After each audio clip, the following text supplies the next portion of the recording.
guys, welcome to RP Academy and a very good morning to all of you। तो आज हम लोग यहाँ पर 9th of March के एडिटोरियल्स डिस्कस करने वाले हैं। along with that एक और एडिटोरियल है जो हम डिस्कस करेंगे। तो बहुत इंपॉर्टेंट एडिटोरियल्स नहीं आ रहे थे of course because of Israel Iran war, but ठीक है अभी अपन स्टार्ट करते हैं।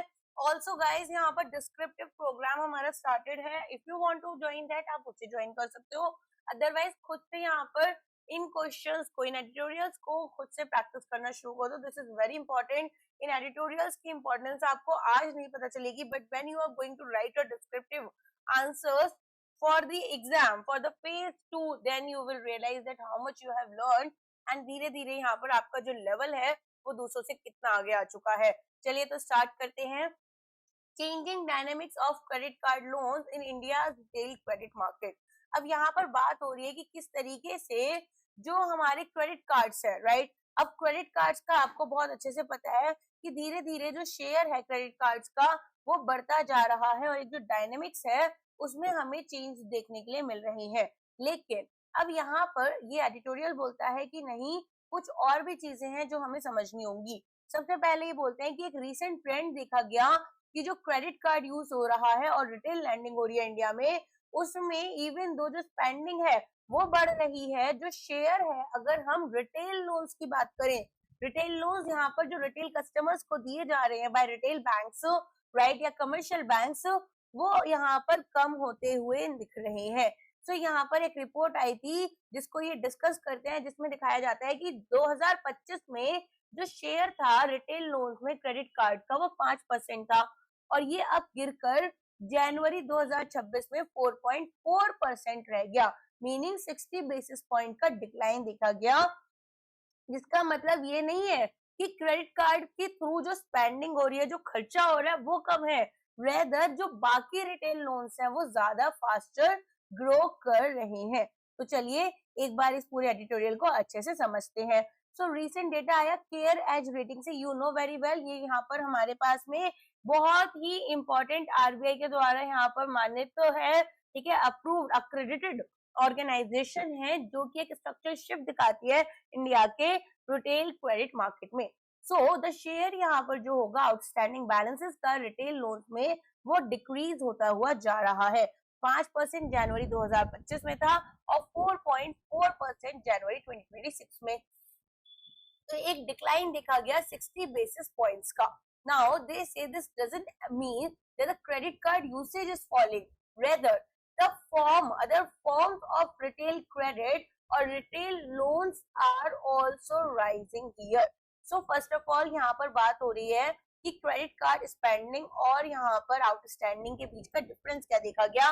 सो टोटल अनपेड अमाउंट जो कि कस्टमर्स ओ करती हैं क्रेडिट कार्ड पर, जनवरी 2025 में ये अमाउंट 2.92 लाख करोड़ था और जनवरी 2026 में बढ़कर 2.95 लाख करोड़ हो चुका है। So the total unpaid amount that the customers owe on credit cards, अगर उसकी बात की जाए सो द बैलेंस हमारा स्लाइटली इंक्रीज हो रहा है, लेकिन जो शेयर है आपका क्रेडिट लोन्स में वो डिक्लाइन होता हुआ नजर आ रहा है। फाइन, समझ में आ गया। तो यहाँ पर ये बोल रहे हैं कि ऑल दो हमारे पास में अगर हम देखें आउटस्टैंडिंग बैलेंस, राइट, बैलेंस बढ़ा है लेकिन शेयर हमारे रिटेल लोन्स में कम हो रहा है। अब इसके लिए इन्होंने कुछ इस तरीके की फिगर्स प्रोवाइड की है जो आपकी 2025 वर्सेस 2026 में खर्चा यहाँ पर बढ़ा है, स्पेंडिंग बढ़ी है, राइट। क्रेडिट कार्ड स्पेंडिंग यहाँ पर अगर देखी जाए वो इन्होंने बताई है और ग्रोथ बताई स्पेंडिंग में 8.1% ईयर ऑन ईयर बेसिस पर हुई है। तो हमारा relative expansion other retail loans का जो है वो यहाँ पर डिक्लाइन दिख रहा है, ना कि एक कॉन्ट्रैक्शन। नेक्स्ट ये बात करते हैं रैपिड ग्रोथ किस तरह से हो रही है रिटेल क्रेडिट की। अब यहाँ पर आप देखेंगे कि ये जो शेयर है ये फॉल कर रहा है और रैपिड ग्रोथ यहाँ पर किस तरीके से है वो भी समझेंगे। तो सबसे पहले कहते हैं कि देखो जो सिक्योर्ड लोन्स होते हैं उनकी ग्रोथ बहुत फास्ट है। अब we have two types of loans, मेरा ना पेन खराब है तो I might not be able to write it, but मैं आपको थोड़ा थोड़ा समझाऊंगी। सो यहाँ पर सिक्योर्ड लोन और अनसिक्योर्ड लोन दो तरह के लोन होते हैं। व्हाइल आई से अनसिक्योर्ड, अनसिक्योर्ड का मतलब ये है उसके पास कोई बॉडीगार्ड्स नहीं है, नहीं। देखो अनसिक्योर्ड का मतलब होता है कि कोई कोलैटरल अटैच्ड नहीं है। कोलैटरल मीनिंग मॉर्गेज करते हैं। देखो अगर मान लो यहाँ पर किसी को घर के लिए लोन चाहिए, तो वो क्या करते हैं, जिस प्रॉपर्टी पर, राइट, जिस लैंड के ऊपर वो घर बना रहे हैं, उसको ही यहाँ पर एक कोलैटरल की तरह यूज कर लेते हैं। सो हमारे पास में home loan, vehicle loan, gold में गोल्ड ही हो गया ना, और बाकी asset backed credit. Asset backed मतलब हम यहाँ पर जब लोन ले रहे हैं तो कोलेट्रल में इन एसेट्स को शो करेंगे। तो ये नंबर्स जो हैं ये हमारे बढ़ रहे हैं, एक रैपिड एक्सपेंशन देखा जा रहा है। तो ये जो लोन्स हैं ये बैक्ड हैं बाय कोलेट्रल, और जो बैंक है वो यहाँ पर इन सेगमेंट्स को ज्यादा एक्सपेंड कर रहे हैं। क्यों कर रहे हैं? देखो सबसे पहले तो यहाँ पर बिकॉज आपका कोलेट्रल अटैच्ड है, सो पर्टिकुलर एक्सपोजर, एक्सपोजर होता है कि हमने कितना लोन दे रखा है, पर्टिकुलर आपके सेगमेंट में जो एक्सपोजर है बैंक का वो थोड़ा कम हो जाता है, और यहाँ पर एनपीए बनने के चांसेस भी कम होते हैं। मीनिंग अगर एनपीए बन भी गया पर्टिकुलर लोन, तो I have the collateral, I can sell that. अब यहाँ पर अनसिक्योर्ड कौन से लोन्स होते हैं? Credit cards, personal loans. इनमें क्या होगा? You don't have to put any asset as the collateral, rather what you are getting it, you are getting the loan because of or based on your income, right, your monthly income, and because of that यहाँ पर हम देखते हैं कि बहुत बार NPS create हो जाते हैं। सो ये कहते हैं कि देखो हमारे पास में यहाँ पर आप अगर बात करें कि डिक्लाइन शेयर जो है क्रेडिट कार्ड लोन्स का, उसका रीजन ये है कि रैपिड एक्सपेंशन सिक्योर्ड लैंडिंग का है, और जो फॉर्म ऑफ लैंडिंग्स है जो कि यहाँ पर फास्टर ग्रो कर रही है वो क्यों है? क्योंकि बैंक्स के लिए रिस्क कम है। कौन सा रिस्क? सबसे पहले तो क्रेडिट रिस्क, और दूसरा यहाँ पर मार्केट रिस्क भी थोड़ा कम हो जाता है। क्रेडिट रिस्क क्यों कम है? क्योंकि कोलेटरल अटैच्ड है, प्रोविजनिंग कम करनी पड़ेगी। देखो हम प्रोविजन बनाते हैं, जब मैंने मान लो एक लोन दिया 10 लाख रुपए का, अब इसमें एक पोर्शन जो है वो मेरा जाता है प्रोविजनिंग की साइड। क्यों? क्योंकि मेरी कैपिटल का एक हिस्सा, मुझे ये पता है कि ये लोन यहाँ पर डिफॉल्ट भी हो सकता है, जिसने बोरो किया है अमाउंट, जो काउंटर पार्टी है, that can default. So what I am going to do here, we have to make a provision. अब वो अनसिक्योर्ड पोर्शन पर एवरी टाइम हायर होगा, so you have to put a big amount और a bigger amount than the secured portion on that amount, और क्या होगा? You cannot use that capital for any other purpose, that is just kept idle in the form of a provision.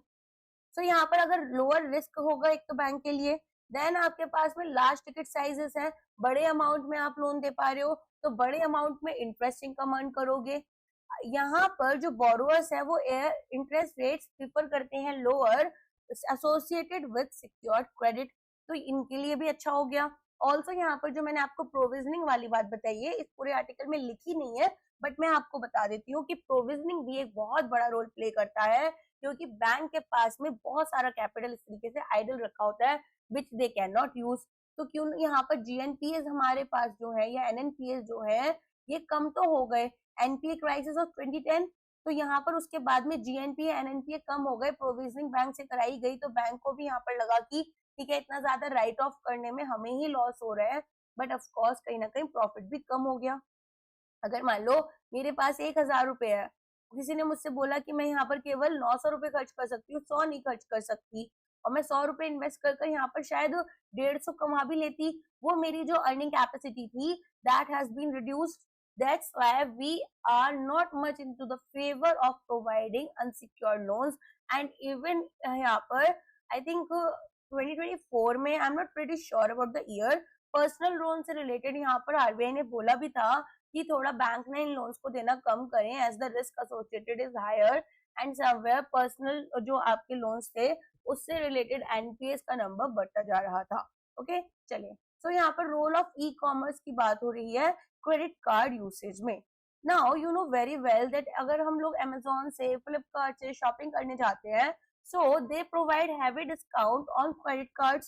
I am personally not somebody who uses credit card a lot, or who even has a credit card, because I don't know how to use it in certain ways that can actually be profitable to me. But यहाँ पर काफी लोग credit card use करते हैं and बहुत expert level पर करते हैं, ठीक है। Earning a lot of points and everything. So यहाँ पर क्या होता है कि ये जो क्रेडिट कार्ड स्पेंडिंग है ये बढ़ जाती है और एक बिहेवियर यहाँ पर आ रहा है कि लोग क्रेडिट कार्ड का यूसेज ज्यादा करते हैं। तो ऑनलाइन ट्रांजेक्शन्स में 61% यहाँ पर क्रेडिट कार्ड यूज होता है, जो रिमेनिंग 39 है वो केवल ऑफलाइन में होता है। तो ऑनलाइन ट्रांजेक्शन्स क्यों बढ़े? बिकॉज ये जो ई कॉमर्स प्लेटफॉर्म्स है ये हैवी डिस्काउंट देते हैं, you know very well. Digital payment integration हो चुका है और फिनटेक्स के साथ में पार्टनरशिप होती है। तो आप देखेंगे कि यहाँ पर हमारे पास में the spending is increasing driven by online retail purchases, subscription services, digital payments and the transaction now account for 61% of total credit card transactions. Online transactions यहाँ पर 7.3% है, ऑफलाइन यहाँ पर 9.4% है। सो हमारे पास जो ऑनलाइन चैनल्स है वो यूसेज को डोमिनेट करते हैं, ऑफलाइन स्पेंडिंग हमारी स्लाइटली फास्टर ग्रो कर रही है। कॉन्टिन्यूड रेलेवेंस देखा गया फिजिकल रिटेल पेमेंट्स का, expansion of credit card base, इसको और देखते हैं। सो इंडिया का जो क्रेडिट कार्ड मार्केट है वो धीरे धीरे यहाँ पर बढ़ रहा है।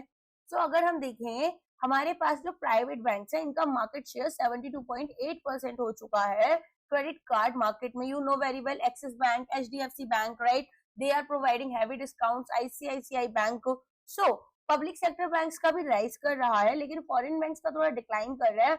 अब यहाँ पर क्या होता है कि जो प्राइवेट बैंक्स है वो बहुत ही प्रीमियम कार्ड्स यहाँ पर ऑफर करते हैं, एक स्ट्रॉन्ग फिनटेक पार्टनरशिप बनती है और हम एग्रेसिव मार्केटिंग जो है वो रन कर पाते हैं। सो यहाँ पर जो प्राइवेट सेक्टर बैंक्स है इनका शेयर बढ़ता हुआ दिख रहा है।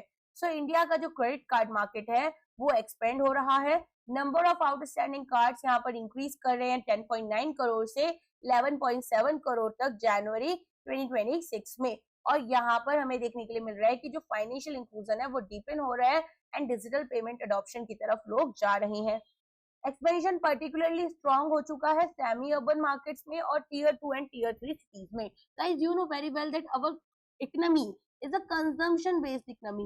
When I am saying consumption based economy, हमारा जो जीडीपी यहाँ पर ग्रो कर रहा है वो मेजरली यहाँ पर जो पोर्शन होता है वो कंजम्पशन से होता है, ठीक है। सो हमारे यहाँ बहुत ज्यादा इनोवेशंस नहीं हो रही है, हमारे यहाँ ऐसा नहीं है कि बहुत कुछ यहाँ पर देखो इनोवेशंस होती है, ऐसा नहीं है कि हमारे दिमाग खराब है या दिमाग कम है हम लोगों में, राइट। लेकिन प्रॉब्लम क्या है ना, the ease of doing business, the things that they talk on paper or that they talk on news websites is not something getting reflected very much at least on the in the real economy, right? क्यों? क्योंकि यहाँ पर इतने सारे restrictions लगते हैं and then somewhere they say कि okay fine सब चीजें ऑनलाइन करे, बट सब चीजें ऑनलाइन नहीं होती है। वो पोर्शन जहां पर से करप्शन शुरू होता है ना वो चीज कभी भी ऑनलाइन नहीं जाती है। तो ऑफ कोर्स यहाँ पर हमारे पास में एक्सपेंशंस तो होंगे, क्यों होंगे? क्योंकि कंजम्पशन ग्रोथ आपकी यहाँ पर पूरी की पूरी मार्केट चलती है, लोग यहाँ पर बहुत ज्यादा बोरोइंग्स वगैरह करते हैं, ठीक है। बट ये ना क्रेडिट कार्ड वाला भी यूसेज अगर बहुत ज्यादा हो तो अच्छा नहीं होता है। क्यों अच्छा नहीं होता? साउथ कोरियन क्राइसिस हुआ था क्रेडिट कार्ड्स की वजह से, जिसमें कि यहाँ पर आप कभी पढ़ना इसके बारे में, south Korean crisis of credit card, किस तरीके से लोगों ने एक क्रेडिट कार्ड, दो क्रेडिट कार्ड और मेजर क्रेडिट कार्ड को स्पेंडिंग यहाँ पर करना शुरू किया था और वो लेटर ऑन यहाँ पर एनपीएस में कन्वर्ट हुए। सो एनीवेज ये जो रीजंस है ये increasingly are becoming growth drivers for retail banking products. तो यहाँ पर हमारे पास में semi urban market, tier 2, tier 3, you see Meesho these days, right? It is growing so faster than other organizations. So why it is happening? Because यहाँ पर इन्होंने जो मार्केट कैप्चर किया है वो टियर 2, टियर 3 सिटीज का किया है। Now dominance of private sector banks, as I told you, private sector banks में क्या होता है, डोमिनेंट प्लेयर्स होते हैं इंडिया के क्रेडिट कार्ड मार्केट में। अब मार्केट शेयर यहाँ पर क्रेडिट कार्ड स्पेंडिंग में बढ़ रहा है, so you can see that private sector banks का जो शेयर है वो 72.8% है, पब्लिक सेक्टर बैंक्स का शेयर यहाँ पर इंक्रीज हो रहा है, फॉरेन बैंक्स का डिक्लाइन हो रहा है।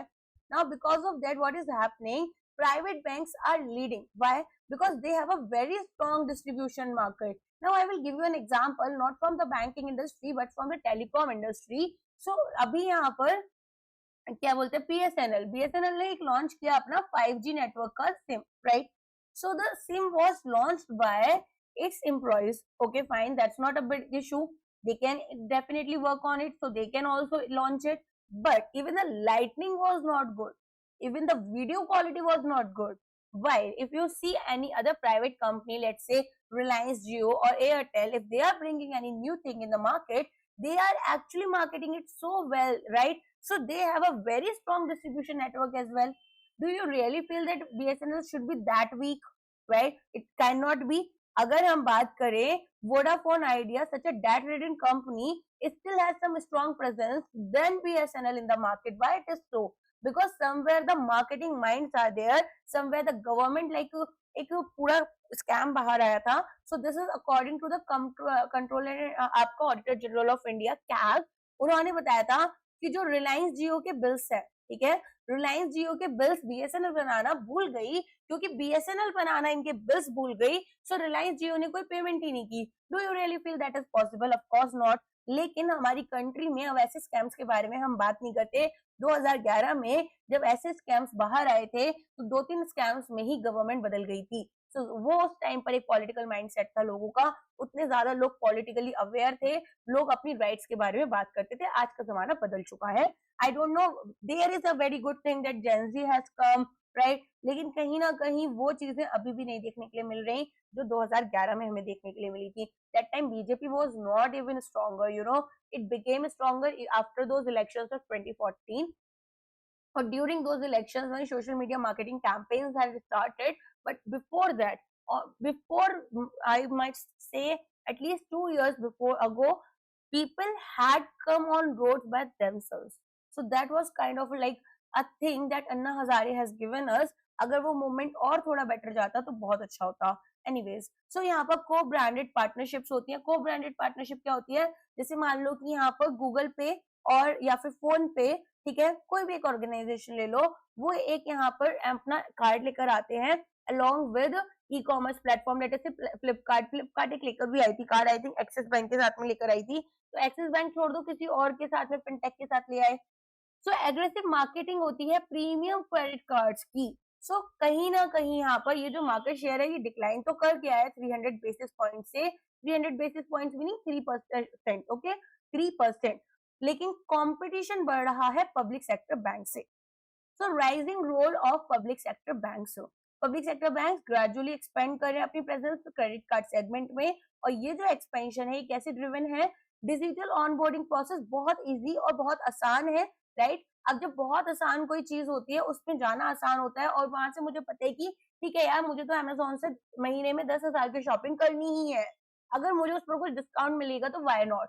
तो यहाँ पर इस तरीके से क्या हो रहा है, एक बहुत ही अच्छा आप देखेंगे कि कहीं ना कहीं धीरे धीरे नंबर्स जो है वो बढ़ते जा रहे हैं. स्मॉलर सिटीज में एक्सपेंशन हो रहा है और strong growth SBI card and SBI group issuance में हुई है. ऑफ कोर्स फॉर द यहाँ पर reasons that I told you. अब इंडिकेटर्स क्या है? कार्ड बेस्ड ग्रोथ अगर हम देखें पीएसबी सेक्टर बैंक्स की 7.1% ईयर ऑन ईयर बेसिस पर हुई, और जो स्पेंडिंग है वो यहाँ पर 20% ईयर ऑन ईयर बेसिस पर हो रही है. अब यहाँ पर ये बोल रहे हैं कि देखो डिक्लाइन हो रहा है आपके फॉरेन बैंक कॉन्ट्रीब्यूशन. स्पेंडिंग पर कार्ड आपकी यहाँ पर 20% ईयर ऑन ईयर बेसिस पर बढ़िया है. तो फॉरेन बैंक से रिड्यूस किया है प्रेजेंस इंडिया के क्रेडिट कार्ड मार्केट में. आउटस्टैंडिंग कार्ड इश्यूज जो है वो यहाँ पर 6% वाई ऑन वाई बेसिस पर कम हुए हैं. प्रीमियम कस्टमर सेगमेंट्स पर उनका फोकस रहता है, high net worth individuals specially, और मास मार्केट एक्सपेंशन उनका लिमिटेड ही रहता है. चेंजिंग स्पेंडिंग पैटर्न्स, जो स्पेंडिंग है पर क्रेडिट कार्ड वो भी यहाँ पर कुछ पैटर्न्स दिखाती है. प्राइवेट सेक्टर में 17,946 रुपीज पर कार्ड लोग खर्च कर रहे हैं, और पब्लिक सेक्टर बैंक में 15,000. सो गैप जो है वो यहाँ पर ग्रेजुअली नैरो डाउन हो रहा है, मीनिंग कम हो रहा है, leading a more competitive credit card market.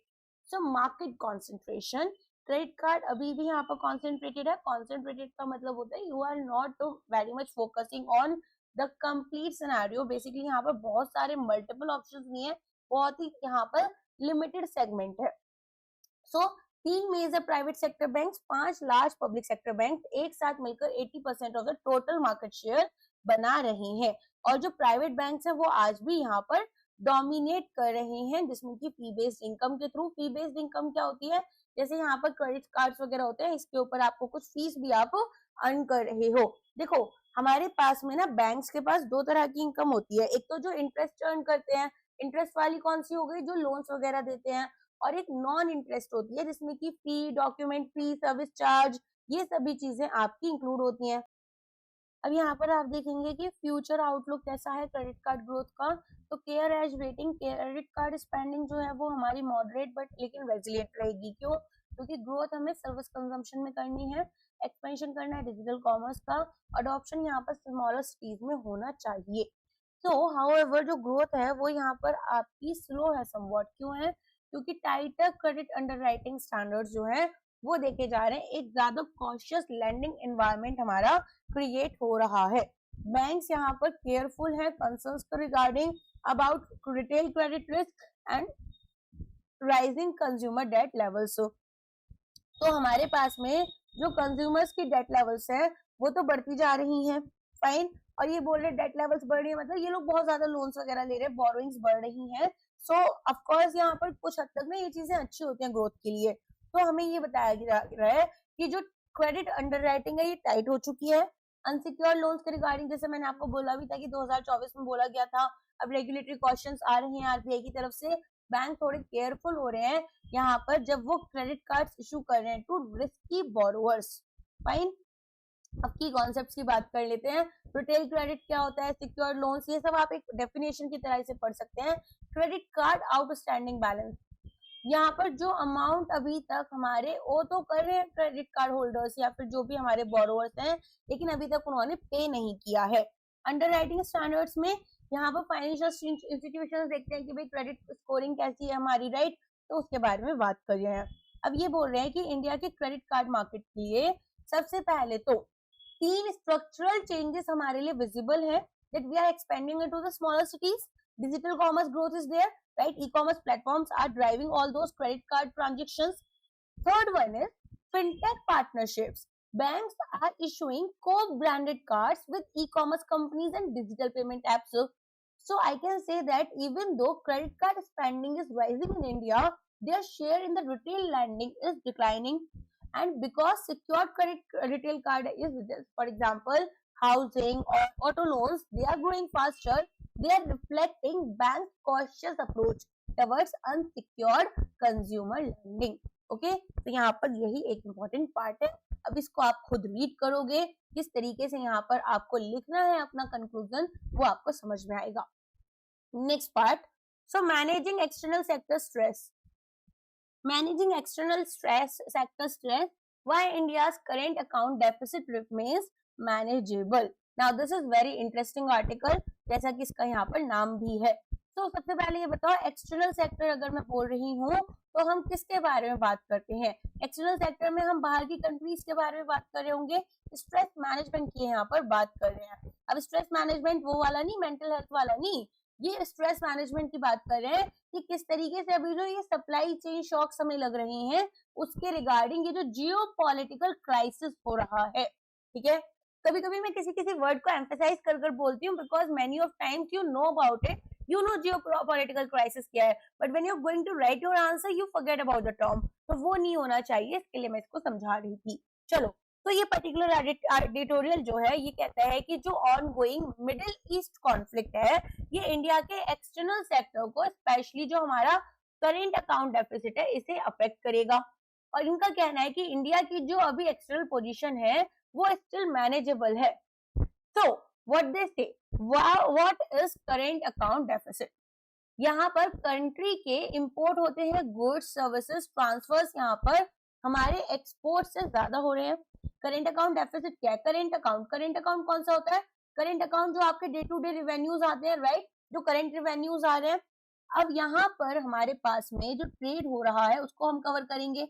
और जब मेरे इंपोर्ट, मेरा पैन खराब है तो इस वजह से थोड़ा थोड़ा एडजस्ट कर लो, ठीक है, आ जाएगा। न्यू पेन टैब मैंने ऑर्डर कर दिया है, तो आ जाएगा, फिर अपन अच्छे से करेंगे। तो यहाँ पर आपके एक्सपोर्ट्स जो हैं वो कम है और आपके इंपोर्ट ज्यादा हैं। अब ऑफ कोर्स यहाँ पर इंपोर्ट ज्यादा है, एक्सपोर्ट्स कम है, ऐसे समझो कि आपका खर्चा जो है, अगर घर में मैं बोलूं इनकम आपकी कम है और खर्चे ज्यादा है, तो उससे क्या होगा, एक टाइम पर आकर सेविंग्स भी खत्म हो जाती हैं। तो करेंट अकाउंट में एक्सपोर्ट हम गुड्स का, सर्विसेज का, रेमिटेंसेस जो हम रिसीव कर रहे हैं उन सभी को लेकर चलेंगे, राइट। और यहाँ पर किसको माइनस करेंगे? जो इंपोर्ट हमारे पास गुड्स और सर्विसेज के हैं। अगर रिजल्ट्स आते हैं नेगेटिव तो बोलोगे कि भाई करेंट अकाउंट डेफिसिट हो गया, अब इंडिया का करेंट अकाउंट डेफिसिट अगर हम देखें अप्रैल दिसंबर फाइनेंशियल ईयर 26 में 30.1 बिलियन डॉलर्स करा, which is approximately equal to 1% of GDP. देखो हम करेंट अकाउंट सरप्लस में भी आए थे, ऐसा नहीं है, तो यहाँ पर सिचुएशन अच्छी ही चल रही थी। तो इंडिया का जो एक्सटर्नल सेक्टर है वो काफी ज्यादा स्टेबल रहा ओवर द पास्ट ईयर्स। अब यहाँ पर ग्लोबल शॉक्स आए थे, यूएस ने टैरिफ मेजर्स लगाए, हमारे ग्लोबल ट्रेड्स, हमारे स्पेशली एक्सपोर्ट्स अफेक्ट हुए, फॉरेन पोर्टफोलियो इन्वेस्टमेंट का आउटफ्लो हुआ, इमर्जिंग मार्केट से वो लोग डेवलप्ड कंट्रीज की तरफ जाने लग गए, और मर्चेंडाइज ट्रेड डेफिसिट हमें देखने के लिए मिला। मीनिंग जो गुड्स वगैरह हम यहाँ पर एक्सपोर्ट करते हैं वो यहाँ पर आपके एक्सपोर्ट कम हो रहे थे, इंपोर्ट ज्यादा हो रहे थे। नाउ जो ongoing US Israel Iran conflict है वो न्यू प्रेशर डालता है इंडिया के एक्सटर्नल बैलेंस पर। क्यों? क्योंकि हम यहाँ पर 85% क्रूड ऑयल इंपोर्ट करते हैं। नाउ देखो रशिया क्या था, उन्होंने हमसे बोला था जब ये यूएस का पूरा केओस क्रिएट हुआ उससे पहले इन्होंने हमें काफी सस्ते में ऑयल देने की बात की थी, and India was very happy and all those things that India Russia भाई भाई बहुत पुराने दोस्त हैं, बहुत टाइम से सपोर्ट कर रहे हैं, everything was happening and we were in a boom, like क्या मजा आ गया एकदम। नाउ हुआ क्या, यूएस का ही टैरिफ्स लगे, यूएस ने मना कर दिया। अब यूएस ने बोला कि वो इंडिया को अलाउ कर रहे हैं, while they said इंडिया को अलाउ कर रहे हैं, रशिया ने बोला all those discounts that we were offering you because you are getting the permission from your US, we are not going to provide you such kind of discount. So now जो हमें oil सस्ता मिल रहा था अब वो नहीं मिलेगा। तो ये की इंडिकेटर बना जिसमें कि करेंट अकाउंट डेफिसिट हमें देखना होगा। अब करेंट अकाउंट में जो हमारे पूरे के पूरे आपको यहाँ पर नंबर्स देखने के लिए मिलेंगे, तो सबसे पहले ये बात करते हैं अप्रैल दिसंबर 2025 की। इसमें 36.6 बिलियन डॉलर्स जो है इतना हमारा करेंट अकाउंट डेफिसिट था। और अगर बात करें शेयर ऑफ जीडीपी, तो जीडीपी का जो शेयर था हमारा वो भी आप देखेंगे 1.3% था। एंड अब ये हमारा कम होकर कितना हो गया, करेंट अकाउंट डेफिसिट कम होना अच्छी बात है, बुरी बात है? अच्छी बात है। तो ये कितना रह गया है अभी, 1% हो गया है। ठीक है, करेंट अकाउंट डेफिसिट भी थोड़ा कम हो गया है बाय 6.5 बिलियन डॉलर्स। सो इम्प्रूवमेंट ये दिखा रही है कि इंडिया की जो एक्सटर्नल पोजीशन थी वो कंपैरेटिवली हमारी यहाँ पर कंफर्टेबल थी, और यहाँ पर चाहे ग्लोबल अनसर्टेनिटी चल रही थी, बट ये जो स्टेबिलिटी है ये फ्रेजाइल है और ये चेंज हो सकती है अगर ऑयल प्राइसेस हमारे शार्पली बढ़ेंगे, विच इज ऑफ कोर्स बढ़ेंगे, राइट। अब ऑयल प्राइसेस इंडिया के लिए मैटर क्यों करते हैं? देखो इंडिया इंपोर्ट कर रहा है लार्ज पोर्शन अपनी क्रूड ऑयल रिक्वायरमेंट का, 85%, we had studied that, so now 80 to 85%, okay, as a result higher oil prices increase the import bill बढ़ेगा तो ट्रेड डेफिसिट होगा, बीओपी क्राइसिस 1991 वाले इसलिए तो हमने फेस किए थे। तो यहाँ पर करंट अकाउंट डेफिसिट बढ़ जाएगा। Petroleum, oil and lubricants, Paul इसको बोलते हैं, ये अकाउंट करते हैं 37% of India total goods trade deficit. अब इकोनॉमिक्स यहाँ पर ये कहते हैं कि अगर 10% इंक्रीमेंट क्रूड ऑयल प्राइसेस में पर बैरल होता है तो इंडिया का करंट अकाउंट डेफिसिट 30 से 40 बेसिस पॉइंट ऑफ जीडीपी तक बढ़ जाएगा, समझे। तो यहाँ पर इनका क्या कहना है कि अगर $10 इंक्रीज हुआ क्रूड ऑयल के प्राइसेस में पर बैरल तो भी ये 30 से 40 बेसिस पॉइंट, 30 से 40 basis point meaning 0.30 to 0.40%. Now, historical evidences, oil shocks and current account deficit. इसको बोलते हैं historical simulation, जिसमें कि हम ये देखते हैं कि historical simulation में past data use कर कि किस तरीके से यहाँ पर हमारे पास में आगे की मूवमेंट्स हो सकती हैं, प्रोजेक्शंस करते हैं। सो इंडिया ने प्रीवियसली एक्सपीरियंस किया sharp increase current account deficit में during major geopolitical conflicts in West Asia. Examples में 1990 का गल्फ वॉर और 2003 का इराक वॉर आया। अब दोनों ही केसेस में ऑयल प्राइसेस तो सर्ज किए, इंडिया के इंपोर्ट बिल्स इंक्रीज हुए और करेंट अकाउंट डेफिसिट जो था वो वाइडन हो गया। तो हमारे पास में करंट मिडिल ईस्ट कॉन्फ्लिक्ट, ये जो इराक वाला है शायद सद्दाम हुसैन वाला है। I was very like a small kid, तो मुझे थोड़ा थोड़ा न्यूज़पेपर का याद है कि उसको ऐसे निकाल रहे थे and it was a major issue and I was thinking कि क्या हो गया, किसी को जाकर जमीन के अंदर से निकाल रहे हैं तो मुझे वो याद आ गया बचपन के दिन। है तो यहाँ पर हमारे पास में करंट मिडिल ईस्ट कॉन्फ्लिक्ट जो है वो कंसर्न्स रेज करती है for India external balance. Rising merchandise trade deficit, India का जो गुड्स ट्रेड डेफिसिट है वो ऑलरेडी इंक्रीज हो चुका था।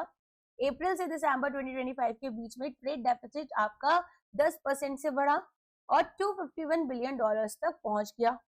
अब यहाँ पर एक्सपोर्ट डिसरप्शंस देखे गए during global tariff tension, right. तो यहाँ पर स्लोअर ग्रोथ हुई कमोडिटी एक्सपोर्ट्स में। इंडिया ने trade agreement European union, UK, US सबके साथ साइन करी, जहां पर नॉन ऑयल एक्सपोर्ट्स को सपोर्ट किया गया। ऑयल इंपोर्ट जो थे वो हमारे डेफिसिट को वाइडन कर रहे थे। सो कैपिटल की बात कर लेते हैं। सो कैपिटल अकाउंट रिस्क में क्या हुआ, तो यहाँ पर हमारे पास में कैपिटल अकाउंट क्या होता है, जब हमारे एसेट्स और लाइबिलिटीज चेंज हो रहे होते हैं। What are your assets and your liabilities, अगर मैं बोरो कर रही हूँ तो that is my liability. What are my assets, मेरे एसेट्स हो जाते हैं फॉर एग्जाम्पल घर, गाड़ी, बंगला, राइट, शेयर्स किसी कंपनी के, मेजरली तो वही होते हैं। तो यहाँ पर जियो पॉलिटिकल टेंशन में कभी कभी ना ये थोड़ा बहुत ऐसे बोल देने से क्या होता है, चीजें याद रह जाती हैं, अदरवाइज हम लोग भूल जाते हैं। सो एनीवेज कैपिटल हमारे अकाउंट जो रिस्क, आपका जिन लोगों का कॉमर्स बैकग्राउंड है for them it is a very small thing to remember, जिनका साइंस बैकग्राउंड है उनके लिए नहीं है, तो मुझे दोनों ऑडियंस को टैकल करना है। सो हमारे पास जियो ग्लोबल क्राइसिस है, इन्वेस्टर्स टिपिकली शिफ्ट कर रहे हैं अपने फंड्स रिस्कियर एमर्जिंग मार्केट से सेफ हेवन्स एसेट्स की तरफ, जैसे gold, US treasury bonds, stable currencies. तो जो ट्रेंड है वो ऑलरेडी इंडिया में विजिबल है। In the first week of March foreign portfolio investors ने विड्रॉ किए 20,819 crore from India, which is huge, right. अब ऐसे कैपिटल आउटफ्लोज अगर हो रहे हैं, इसका मतलब क्या, उन्होंने अपनी शेयर होल्डिंग जो है ना वो इंडिया से बेचकर दूसरी जगह पर सेफ एसेट्स में लगा दिया। अब यहाँ पर ये प्रेशर डालते हैं फाइनेंशियल मार्केट्स के ऊपर और एक्सचेंज रेट के ऊपर। सो इंडिया डिपेंड करता है सिग्निफिकेंटली जो रेमिटेंसेस हमें ओवरसीज वर्कर्स से मिल रहे हैं, पर्टिकुलरली मिडिल ईस्ट में। नाउ अराउंड 40% जो इंडिया के इनवर्ड रेमिटेंसेस है वो कहाँ से आते हैं, वो आते हैं वेस्ट से, ठीक है, West Asia, of course you know it, तो including UAE, Saudi Arabia, Kuwait and Qatar. अब कॉन्फ्लिक्ट डिसरप्ट कर रही है इकोनॉमिक एक्टिविटीज, इन रीजन्स में भी रेमिटेंसेस फ्लो हो रहे हैं जो वो हमारे लिए वीकेंड होते जा रहे हैं। एनआरआई डिपॉजिट डिक्लाइन हो रहे हैं। एनआरआई डिपॉजिट्स ऑलरेडी 16% तक डिक्लाइन कर गए थे करेंट फाइनेंशियल ईयर के पहले 3 क्वार्टर्स में, क्योंकि रुपी वीक हो रहा था, रुपी डेप्रिशिएट हो रहा था। नाउ अराउंड 40% इंडिया के जो इनवर्ड रेमिटेंसेस हैं अगर वो इधर से आ रहे हैं और हमारे करेंट अकाउंट्स जो है वो ऑलरेडी अफेक्ट हो रहे हैं। फिर बात करें फॉरेन डायरेक्ट इन्वेस्टमेंट रिस्क की, तो यहाँ पर एफडीआई भी अफेक्ट हो रहे हैं, ठीक है। बहुत सारी वेस्ट एशियन कंट्रीज इंडिया में sovereign wealth fund, infrastructure investment, energy partnership, इन सब के थ्रू इन्वेस्ट कर रहे थे। अगर ये कंट्रीज अपने रिसोर्सेज को डाइवर्ट कर रहे हैं डोमेस्टिक रिकंस्ट्रक्शन या डिफेंस स्पेंडिंग की तरफ, तो ओवरसीज इन्वेस्टमेंट डिक्लाइन हो सकती है। नाउ सर्विस एक्सपोर्ट्स, इंडिया की मेजर स्ट्रेंथ की बात हो रही है, तो हमारे यहाँ पर सर्विस एक्सपोर्ट जो है वो अभी भी बिगेस्ट स्ट्रेंथ है। अप्रैल से दिसंबर के बीच में ही सर्विस एक्सपोर्ट 156 बिलियन डॉलर्स तक, और ग्रोथ रेट यहाँ पर 15% ईयर ऑन ईयर बेसिस पर। तो इंडिया की जो सर्विस एक्सपोर्ट्स हैं वो IT services, consulting services, professional services के थ्रू डोमिनेटेड है। अब 80% ये जो एक्सपोर्ट्स हैं ये हमारे यूएस, यूके और यूरोप में जा रहे हैं, क्योंकि करंट कॉन्फ्लिक्ट जो है वो कॉन्सेंट्रेटेड है वेस्ट एशिया में। सर्विस एक्सपोर्ट्स यहाँ पर आपके लिए इमीडिएटली अफेक्ट होते हैं। हाउएवर अगर कॉन्फ्लिक्ट स्प्रेड होगी और ग्लोबल इकोनॉमी में स्लो डाउन आएगा तो हमारी जो आईटी डिमांड है वो वीक हो जाएगी। अब इसके आगे यहाँ पर क्या और चीजें बोली जा रही है, ये बस इतना ही बोल रहे हैं कि भाई देखो हमारे जो करंट अकाउंट है वो करंट कॉन्फ्लिक्ट वेस्ट एशिया में है, सर्विस एक्सपोर्ट्स यहाँ पर इमीडिएटली अफेक्ट नहीं होंगे, लेकिन अगर बढ़ गया तो ग्लोबल इकोनॉमी अफेक्ट होगी और आईटी डिमांड जो है वो वीक हो जाएगी। इंडिया और इसराइल, पता नहीं क्यों मेरे मुंह से इंडिया पहले निकलता है, इसराइल बाद में आता है। तो इसराइल और यूएस, ठीक है, ये वॉर पता है कैसे हुई है, ये वॉर हुई है किसी के फट्टे में पड़ने वाली, कि इसराइल जो है उसको जो चाहिए था वो खुद से तो इतना कैपेबल नहीं था, कि कर पाए, तो उसने यूएस का सपोर्ट लिया। और यूएस में तो मतलब आजकल कुछ भी चल रहा है। अब इन्होंने सोचा नहीं कि इतना ज्यादा यहाँ पर ये वॉर आगे चली जाएगी, अब ये इतनी ज्यादा आगे जा रही है। और ऑफ कोर्स यहाँ पर जो यूएस सिटीजन्स हैं उनको ये तो लग ही रहा है कि यार इसराइल का वॉर था, इसराइल का मैटर था, अपने को क्या था। अपन को जो यहाँ पर न्यूक्लियर वॉर से, देखो अगर केवल न्यूक्लियर की बात होती ना, तो वो लोग ऑलरेडी अपनी फैसिलिटीज लिमिटेड कर चुके थे और उन्होंने ये बात अनाउंस नहीं की थी और यूएस ने माना भी था। तो यहाँ पर वो बात थी ही नहीं, ठीक है। It was more of a ego thing. And then other thing was like कि यहाँ पर जो इसराइल है, ठीक है, इसराइल के पर्सनल बेनिफिट से छिपे थे और यूएस जो है वो बीच में आ गया। कहीं ना कहीं अब आप लोग कहेंगे नहीं वेस्ट एशिया में यूएस को अपना ये चाहिए दबदबा ये वो। देखो ये गए थे अफगानिस्तान में, बहुत बुरी तरीके से हारे, ठीक है, गौरिल्ला वॉर टैक्टिक्स हुई वहां पर, सारी चीजें हुई, बुरी तरीके से हारे। इसराइल चलो ठीक है बर्बाद हुआ, इनके खुद के बहुत सोल्जर्स मरे, बहुत मिसाइल्स खर्च हुई। चाहे आप कितनी ही सुपर डेवलप्ड कंट्री क्यों ना हो, जब एक वॉर होती है और जो मिसाइल्स होती है ना वो कितने कितने करोड़ों की होती है, तो यहाँ पर नुकसान तो होता ही। और नुकसान कोई भी कंट्री अपना क्यों ही करना चाहेगी, इतना तो क्या ही फायदा उठा लेंगे जितना इनका नुकसान हो जाएगा, ठीक है। तो मतलब ऐसा हमेशा बोला जाता है कि हर देश ना कुछ साल पीछे चला जाता है इकोनॉमिक ग्रोथ में। ऑलरेडी चाइना को ये कॉम्पीट कर नहीं रहे, ऊपर से फिर इतना वेस्ट कर रहे हैं अपने रिसोर्सेस का, राइट। इससे तो अच्छा कहीं अच्छी जगह लगा लेते। तो अब ये इनका देखा जाएगा क्या होगा।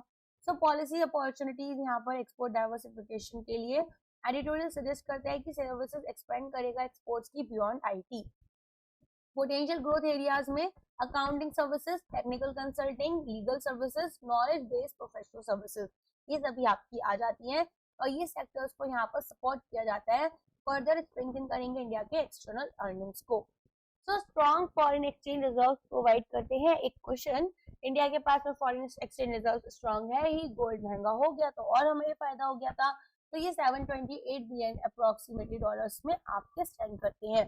तो रुपी को स्टेबलाइज कर पाएंगे, वोलेटिलिटी को मैनेज कर पाएंगे कुछ टाइम के लिए और एक्सटर्नल सेक्टर को यहाँ पर आपका सपोर्ट कर पाएंगे। लेकिन ये सब ना लॉन्ग टर्म नहीं चल पाएगा, ये सब शॉर्ट टर्म की चीजें हैं। बट प्रॉब्लम क्या है, अब ये जो वॉर है ये होपफुल यहाँ पर जल्दी खत्म हो जाए। अगर जल्दी नहीं खत्म हुआ तो ऑफ कोर्स प्रॉब्लम सबके लिए आएगी, इंक्लूडिंग इंडिया।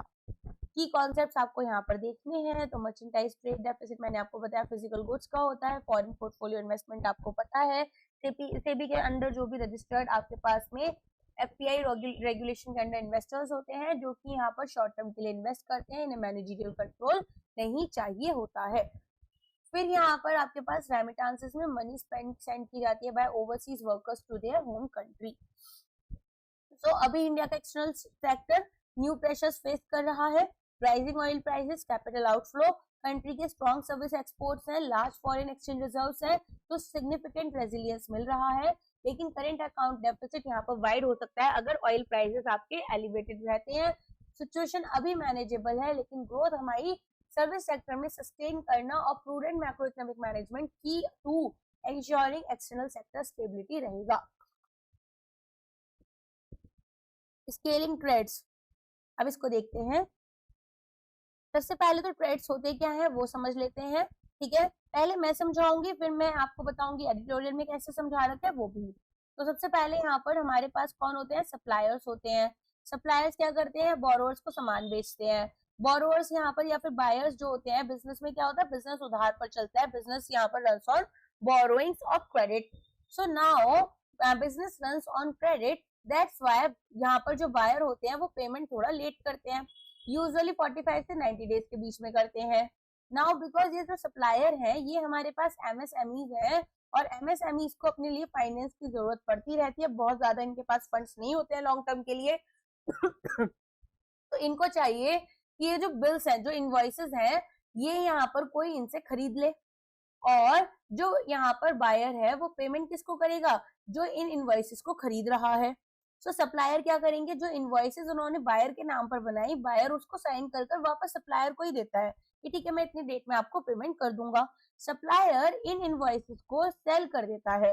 अब सेल करने के बाद क्या होगा, यहाँ पर जो फंड्स इन्हें चाहिए, ठीक है, वर्किंग कैपिटल के लिए फंड्स चाहिए होते हैं। वर्किंग कैपिटल ऑपरेटिंग साइकिल होती है, रॉ मटेरियल प्रोसेस करना, बेचना, ठीक है, हर चीज में हमारे पास जो खर्चा हो रहा है उसके लिए फंड्स चाहिए। अब पुरानी कंसाइनमेंट चली गई, उसका पैसा आया नहीं है, तो नया कंसाइनमेंट बनाने में हमें मुश्किल हो रही है, तो फंड्स की जरूरत है। उन फंड्स के लिए हमने क्या करा, जो पुरानी कंसाइनमेंट की इनवॉइसेस थी उनको बेच दिया बैंक या फाइनेंशियल इंस्टीट्यूशंस को, वहां से फंड रेज करा और उस फंड को हमारे न्यू कंसाइनमेंट की मैन्युफैक्चरिंग में या फिर प्रोक्योरमेंट में यूज कर लिया।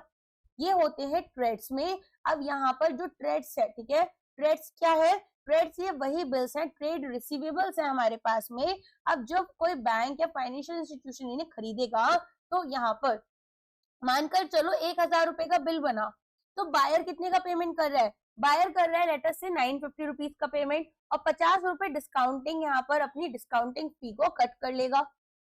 तो अब हमारे पास में यहाँ पर आप देखेंगे ट्रेड्स क्या है, ट्रेड रिसीवेबल्स डिस्काउंटिंग सिस्टम, एक इलेक्ट्रॉनिक प्लेटफॉर्म जहां पर ये जो हमारे सप्लायर्स थे, सप्लायर एमएसएमई थी, वो अपनी अनपेड इनवॉइसेस को इमीडिएट कैश के लिए बेच रही है। सो यहाँ पर रेस करते हैं, हमारे पास में रेस करना अगेंस्ट लार्ज बायर्स, ठीक है। बैंक्स को अलाउ किया जाता है या एनबीएफसीज को कि वो डिस्काउंट करें रिसीवेबल्स को, पेमेंट इमीडिएटली रिसीव करेंगे instead of waiting for buyers to pay. अब बायर्स इवेंचुअली सेटल करते हैं अपनी इनवॉइसेस को विद द फाइनेंशियर, ठीक है। तो यहाँ पर हमारे पास में बैंक्स ने क्या करा, खरीद लिया इनको, पेमेंट कहाँ से मिलेगी इनको, बायर से मिलेगी जब भी ड्यू डेट आएगी। और बायर इवेंचुअली क्या करते हैं, यहाँ पर जो हमारे बायर कौन है, हमारे पास में जिसने सप्लायर ने जिसको सामान बेचा, वो यहाँ पर सेटल करेंगे जो भी बैंक या फाइनेंशियल इंस्टीट्यूशन था। तो इससे क्या हुआ, वर्किंग कैपिटल स्ट्रेस हमारा कम हो गया। अब ये बोलते हैं इस पर्टिकुलर एडिटोरियल में कि जो एमएसएमईज है वो क्रिटिकल पिलर है।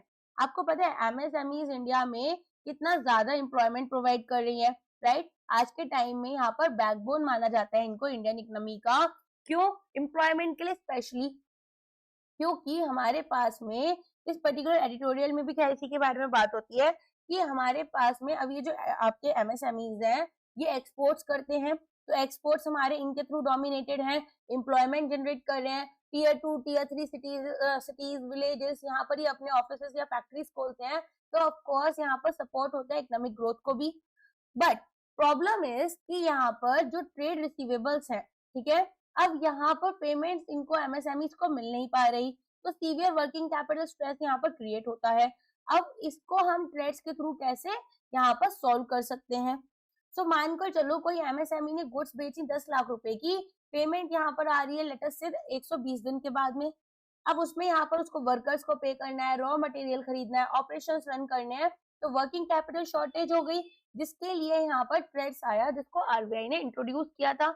अब ट्रेड्स में एमएसएमई ने क्या किया, गुड्स को एक लार्ज बायर को बेचे, राइट। अब इनवॉइस अपलोड करी ट्रेड्स प्लेटफॉर्म पर, बायर ने कंफर्म करा इनवॉइस को, ठीक है।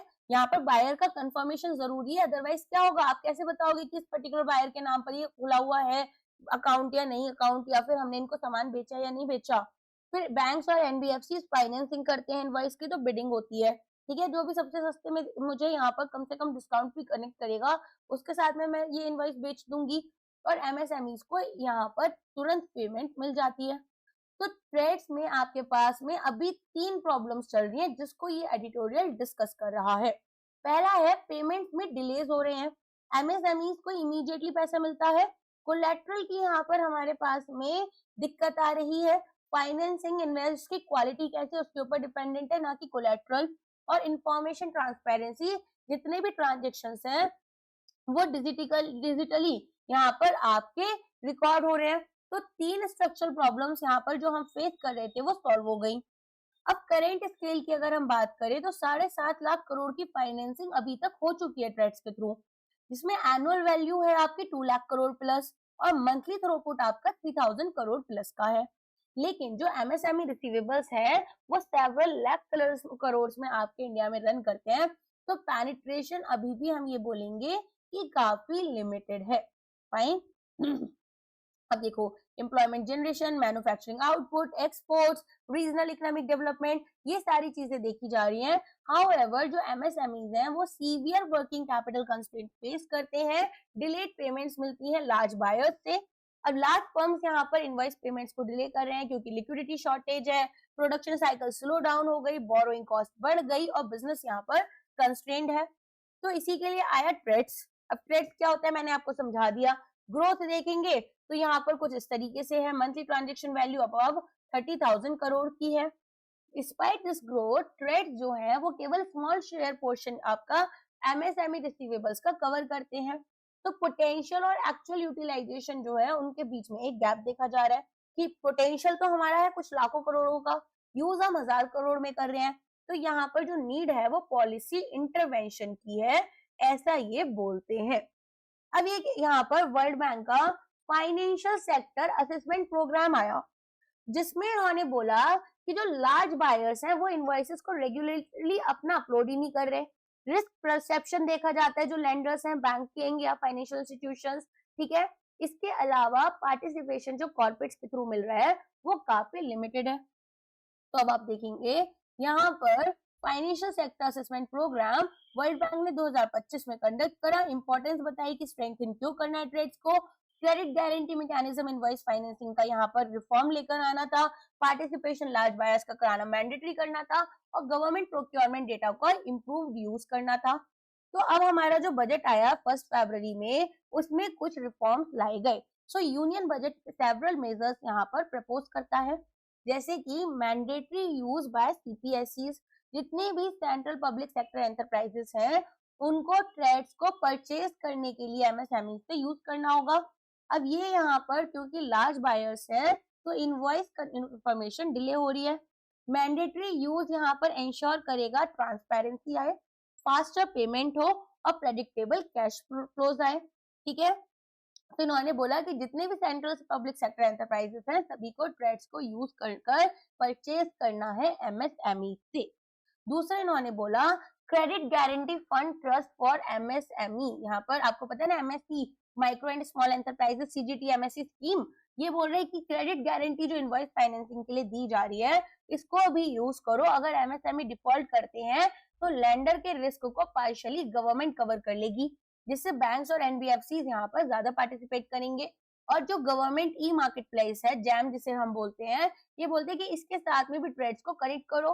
तो हमारे पास जो जैम है वो already large volume public procurement का हैंडल कर रहे हैं, वेरीफाइड ट्रांजेक्शन डेटा होगा, फ्रॉड रिस्क कम हो जाएगा और फाइनेंसिंग अप्रूवल जल्दी मिल जाएगा। इसके अलावा यहाँ पर कुछ और चीजें हैं जो कि आर्टिकल बोलता है, लेकिन अभी हम पहले देखेंगे बजट ने क्या क्या बोला। तो इन्होंने बोला कि यहाँ पर सीपीएसई जो है ये कंडक्ट करेंगी एमएसएमई पेमेंट्स को ट्रेड्स के थ्रू, तो लॉन्ग स्टैंडिंग स्ट्रक्चरल इशू आपका सॉल्व हो जाएगा। लार्ज बायर्स को जो यहाँ पर सिग्निफिकेंट बार्गेनिंग पावर पजेस की जा रही है वो यूज की जाएगी कि वो पेमेंट्स जो है, ठीक है, डिले कर देते हैं एमएसएमई के लिए। अब सीपीएसई पार्टिसिपेट करेंगी तो पेमेंट यहाँ पर ज्यादा ट्रांसपेरेंट होगी, इनवॉइस कंफर्मेशन टाइम बाउंड हो जाएगी, एमएसएमई को ज्यादा सर्टेनिटी मिलेगी कैश फ्लोज में। तो ये हमारे लिए जो प्रेशर है प्राइवेट कॉर्पोरेशन के ऊपर वो भी क्रिएट हो रहा है। क्रेडिट गारंटी सपोर्ट जो हमें सीजीटी एमएससी के लिए मिल रहा है उसके बारे में बात करते हैं कि सीजीटी एमएससी जो है, ठीक है, वो यहाँ पर गवर्नमेंट एक क्रेडिट गारंटी स्कीम देंगे इनवॉइस डिस्काउंटिंग ट्रेड्स पर करने के लिए। फाइनेंशियल इंस्टीट्यूशंस हेजिटेट करते हैं फाइनेंस करने में एमएसएमई रिसीवेबल्स को क्योंकि परसीव्ड क्रेडिट रिस्क है। तो क्रेडिट गारंटी स्कीम यहाँ पर फर्स्ट लॉस प्रोटेक्शन देगी लेंडर्स को, रिस्क शेयरिंग होगा गवर्नमेंट्स और फाइनेंशियल्स के बीच में, एंड यहाँ पर RBI collateral free loan limit MSME के लिए इंक्रीज कर देगी 10 लाख से 20 लाख, जो कि क्रेडिट एक्सेस को और ज्यादा इंप्रूव करेंगे। तो ये जो मेजर्स है ये बैंक्स को एनकरेज कर रहे हैं और एनबीएफसी को कि वो अपनी एमएसएमई लैंडिंग को एक्सपेंड करें। अनदर इंपॉर्टेंट रिफॉर्म क्या है, ट्रेड्स को गवर्नमेंट ई मार्केट प्लेस के साथ में लिंक करना। जैम एक मेजर प्रोक्योरमेंट प्लेटफॉर्म है जहां पर गवर्नमेंट डिपार्टमेंट्स गुड्स खरीदते हैं एमएसएमई से। तो जैम को अगर ट्रेड्स प्रोवाइड के साथ में कनेक्ट करेंगे तो वेरीफाइड प्रोक्योरमेंट डेटा होगा, ट्रांजेक्शन ट्रांसपेरेंसी इंप्रूव होगी, इनवॉइस वैलिडेशन फास्टर होगी और लेंडर्स क्या कर रहे हैं, ड्यू डिलिजेंस कॉस्ट उनके लिए कम हो जाएगी, ठीक है। इसके अलावा फ्रॉड रिस्क कम होगा और प्रोसेसिंग डिलेस कम हो जाएंगे। तो इंफॉर्मेशन सिमेट्री फाइनेंशियल मार्केट्स में आ जाएगी। इतना समझ में आ गया। अब आगे बढ़ते हैं। अब यहाँ पर ये एक फॉरवर्ड लुकिंग रिफॉर्म की बात करते हैं जिसमें ये बोलते हैं कि जो ट्रेड्स हैं वो इनवॉइसेस हमारी एसेट बैक्ड सिक्योरिटीज बन सकती हैं। मतलब मल्टीपल इनवॉइसेस को पूल करो, इन्वेस्टर्स बाई करेंगे इन रिसीवेबल्स बैक्ड एसेट्स को, तो लैंडर्स यहाँ पर कैपिटल को रिसाइकल कर सकते हैं, रिस्क डाइवर्सिफाई हो जाएगा और फाइनेंशियल मार्केट्स हमारे और ज्यादा डीपन हो जाएंगे, मीनिंग यहाँ पर बायर्स और हमारे जो सेलर्स हैं इनका नंबर बढ़ जाएगा। तो अब आप देखो यहाँ पर क्रिएशन होगा एक सेकेंडरी मार्केट का ट्रेड्स रिसीवेबल्स के लिए, जिसमें कि एक फॉरवर्ड लुकिंग प्रपोजल होगा सिक्योरिटाइजेशन कैसे ट्रेड रिसीवेबल का होगा। तो पूल करेंगे, इनको कन्वर्ट करेंगे एसेट बैक्ड सिक्योरिटीज में और सेल कर देंगे कैपिटल मार्केट में, जिससे कि कुछ बेनिफिट्स हमें देखने के लिए मिलेंगे। फाइनेंशियल्स रिसाइकल करेंगे कैपिटल को, क्रेडिट रिस्क को डाइवर्सिफाई किया जाएगा अक्रॉस इन्वेस्टर्स, लिक्विडिटी जो है रिसीवेबल मार्केट में वो इंप्रूव हो जाएगी और इस तरह से invoice financing broader debt capital market के साथ में हम इंटीग्रेट करेंगे। मैक्रो इकोनॉमिक इंपॉर्टेंस अगर हम देखें फास्टर वर्किंग कैपिटल साइकिल्स के लिए, तो अगर मान लो डिले हो जाता है, ठीक है, तो यहाँ पर हमारे पास में क्या प्रॉब्लम आ रही है, हमारे पास में कुछ मैक्रो इकोनॉमिक इनएफिशिएंसीज देखी जाती हैं। एमएसएमई बहुत ज्यादा लंबे समय तक पेमेंट्स के लिए वेट करते हैं, प्रोडक्शन साइकिल स्लो हो गई, इन्वेस्टमेंट डिले हो गई, बोरोइंग कॉस्ट बढ़ गई। तो जो इनफॉर्मल क्रेडिट चेंज थे वो भी यहाँ पर आ जाते हैं फर्म्स के बीच में, जो कि ओपेक और अनस्टेबल है। सिस्टमिक रिस्क बढ़ जाता है डाउनटाउन के टाइम पर कि अगर एक एमएसएमई ने दूसरी एमएसएमई को लोन दे रखा है या फिर उधार पर सामान बेच रखा है, अब एक ने पेमेंट नहीं की, दो ने नहीं की, इससे क्या होगा, एक बड़ी एमएसएमई ज्यादा अफेक्ट हो जाएगी। सो ट्रेड्स हेल्प कर रहे हैं इन ट्रांजेक्शंस को एक रेगुलेटेड फ्रेमवर्क के अंडर लाने में, जिसमें आरबीआई का सुपरविजन रहेगा और ट्रांसपेरेंसी को इम्प्रूव करेंगे। अब यहाँ पर ये बोलते हैं कि देखो हमारे पास में एफिशिएंट पेमेंट सिस्टम होता है अगर, तो वर्किंग कैपिटल साइकिल फास्टर होती है, बिजनेस जल्दी प्रोडक्शन कर पाएंगे, ज्यादा कर पाएंगे। एमएसएमईज यहाँ पर कम बोरो करेंगे इनफॉर्मल सोर्सेज से, फाइनेंशियल स्टेबिलिटी आएगी, जो रिसीवेबल्स हैं वो विजिबल हो जाते हैं रेगुलेटेड मार्केट्स में, और एनपीएस कम हो जाएंगे, better cash flow default risk को एनईडे कम कर देती है। तो एमएसएमई सिग्निफिकेंटली इंडिया के इकोनॉमी में कंट्रीब्यूट करते हैं, जीडीपी में 30%, एक्सपोर्ट्स में 45% और एम्प्लॉयमेंट 11 करोड़ जॉब्स दे रहे हैं। तो हमारी एक्सेस अगर हम फाइनेंस की इनके लिए बढ़ा देते हैं तो इकोनॉमिक ग्रोथ के लिए ये क्रूशियल होगा, ठीक है। So selling trades has also implications for banking sector stability. Banking के लिए क्या फायदा है, ये यहाँ पर लेस लाइकली टू डिफॉल्ट है, लोन रीपेमेंट बढ़ जाएगी और एनपीएस जो है वो डिक्लाइन हो जाएंगे। तो कुछ की कॉन्सेप्ट्स हैं जिसमें कि ट्रेड रिसीवेबल डिस्काउंटिंग सिस्टम की बात की जाती है। एक इलेक्ट्रॉनिक प्लेटफॉर्म फैसिलिटेट करेगा एमएसएमई रिसीवेबल्स की फाइनेंसिंग, एक फाइनेंसिंग मैकेनिज्म जहां पर बिजनेसेस रिसीव करेंगे immediate cash against unpaid invoices, credit guarantee fund trust for micro and small enterprises, credit guarantee देता है एमएसएमई लोन्स के लिए, गवर्नमेंट देती है, ठीक है। यहाँ पर सिक्योरिटाइजेशन में आप देखेंगे कि process of pooling financial assets and converting them into tradable securities. तो क्रेडिट सप्लाई को अगर हम यहाँ पर इंप्रूव कर रहे हैं वो अकेले इनफ नहीं होगा, एमएसएमई ग्रोथ के साथ में हमें यहाँ पर सपोर्ट अगर करना है तो क्रेडिट फ्लो इक्वली इंपॉर्टेंट है। ट्रेड्स एक स्ट्रक्चरल इनएफिशिएंसी दिखाते हैं इंडिया की इकोनॉमी में, अगर पेमेंट्स में डिले होगा तो यहाँ पर हमारे लिए क्या होगा, एमएसएमई की ग्रोथ भी अफेक्ट होगी। मैंडेट करना पार्टिसिपेशन पब्लिक सेक्टर बायर्स का, क्रेडिट गारंटीज को इंट्रोड्यूस करना, प्रोक्योरमेंट डेटा को इंटीग्रेट करना और एक सेकेंडरी मार्केट बनाना, ये सब यहाँ पर ट्रेड्स को एक की मैकेनिज्म ऑफ क्रेडिट डीपनिंग की तरफ लेकर आएंगे, फाइनेंशियल मार्केट डीपन होते हैं। अब ये वाला एक आर्टिकल है जो कि यहाँ पर थोड़ा पॉलिटिक्स से रिलेटेड है, बट इसको हम थोड़ा सा सुनेंगे, इसको मैं रीड नहीं करूंगी आर्टिकल को, लेकिन बस आपको मोटा मोटा समझाऊंगी कि इस आर्टिकल में क्या कहा रखा है, ठीक है। सो यहाँ पर ये थोड़ी सटायरिकल पॉलिटिकल कमेंट्री है, ठीक है, सटायरिकल पॉलिटिकल कमेंट्री आर्ग्यू करती है कि जो ऑकेजनली इसेंट्रिक या अनस्टेबल लीडर्स होते हैं, जिनको इन्होंने नट्स बोला है, ठीक है, डबल कोटेड, यहाँ पर quote unquote, come to power and radically change history. अभी ऑथर बोलते हैं कि एक प्रोवोकेटिव लैंग्वेज यूज कर कि यहाँ पर एक ब्रॉडर पॉइंट बनाया गया कि कैसे जो पॉलिटिकल सिस्टम्स हैं वो डेंजरस लीडर्स के साथ डील करते हैं। सो इन्होंने कुछ आर्ग्यूमेंट्स दी हैं। तो मेन जो यहाँ पर आपका ऐसा बोलेंगे कि जो मेन आर्ग्यूमेंट है, ये जो नट्स यहाँ पर अभी आप देखेंगे आएगा, यहाँ पर ये लोग क्या बोलते हैं, देखो ये ऑथर बोलते हैं कि देखो कभी कभी जो अनस्टेबल या एक्सट्रीमली असेंट्रिक लीडर होते हैं वो टॉप ऑफ द गवर्नमेंट पहुंच जाते हैं, और जब ये जाते हैं तो ये हिस्टोरिकल चेंजेस बना करते हैं, ठीक है। फॉर एग्जाम्पल ये लोग एग्जिस्टिंग सिस्टम्स को पहले डिस्टर्ब करते हैं, फिर वॉर्स स्टार्ट कर देते हैं, ड्रास्टिक रिफॉर्म्स लाने की बात करते हैं, परमानेंटली रीशेप कर देते हैं पॉलिटिक्स और सोसाइटी को। अब ये आर्ग्यूमेंट यहाँ पर केवल मैडनेस के बारे में नहीं है, ये बात करें कि कैसे ये जो अनप्रेडिक्टेबल लीडर्स होते हैं ये हिस्ट्री को ट्रांसफॉर्म करते आ रहे हैं। अब यहाँ पर सोसाइटीज उसको प्रिवेंट करना चाहती हैं, वो चाहती हैं कि जो अनफिट लोग हैं वो रूलर्स ना बने। क्यों? क्योंकि यहाँ पर अलग अलग सिस्टम्स में कुछ सेफगार्ड्स आए, जैसे मोनार्कीज में रॉयल एडवाइजर्स और रीजेंसीज थी, डेमोक्रेसीज में इलेक्शंस और मॉडर्न स्टेट्स में कॉन्स्टिट्यूशनल चेक्स लगते हैं।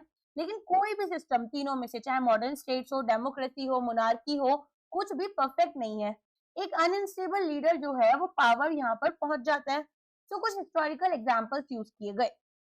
पहले कुछ कंट्रोवर्शियल लीडर्स जिन्होंने हिस्ट्री चेंज की।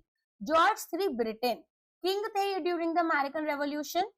ब्रिटेन ने अपनी जो अमेरिकन कंपनी कॉलोनीज थी उनको लूज किया।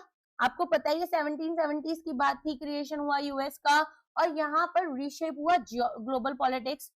फिर चार्ल्स VI आए थे फ्रांस के, जिनको चार्ल्स द मैड भी बोला जाता है। अब ये यहाँ पर बोलते हैं कि ये जो चार्ल्स VI है, ठीक है, चार्ल्स द मैड जिनको बोला जाता है, इन्होंने 100 years ऑफ वॉर यहाँ पर लड़ी, जिसमें कि इंग्लिश किंग को रिकॉग्नाइज किया as his heir to the French throne, और इससे पूरा का पूरा जो फ्रांस था वो डिस्टेबलाइज हो गया।